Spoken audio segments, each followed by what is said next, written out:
আমার ছেলে নেশাখোর, মা বাবার কথা শুনে না, আমি কি করতে পারি এবং ওর জন্য কিছু নসিহত করবেন দয়া করে। ছেলে নেশাখোর, সে বাবা মার কথা শুনে না, এখন এই টাইমে কি করবেন? আপনি একটা তাবিজ নিয়ে নিয়েন কোন হুজুরের কাছ থেকে, তাইলেই একেবারে রাতারাতি পরিবর্তন হয়ে যাবে। কি বলেন?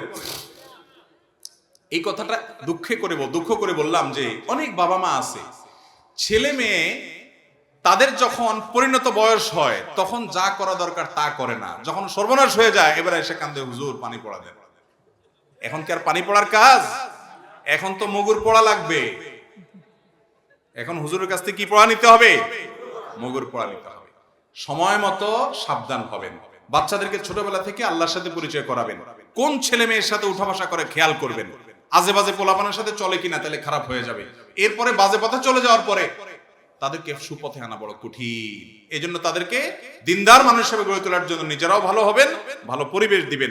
আর যদি পরে এরকম বকে যায়, আপনার সব হারায় ফেলছেন তা না, আল্লাহ তাআলা সবকিছু করতে সক্ষম। আল্লাহর কাছে দোয়া করবেন, চোখের পানি ফেলে বাবা হিসাবে, বাবার দোয়া, মায়ের দোয়া সন্তানের জন্য কবুল হয়। আল্লাহ আমার ছেলেটাকে মানুষ করেন, হেদায়েত করেন। এছাড়া বাকি যা করণীয় আছে সেগুলো করবেন ইনশাআল্লাহ। আশা করা যায় আল্লাহ তাকে হেদায়েত দিবেন।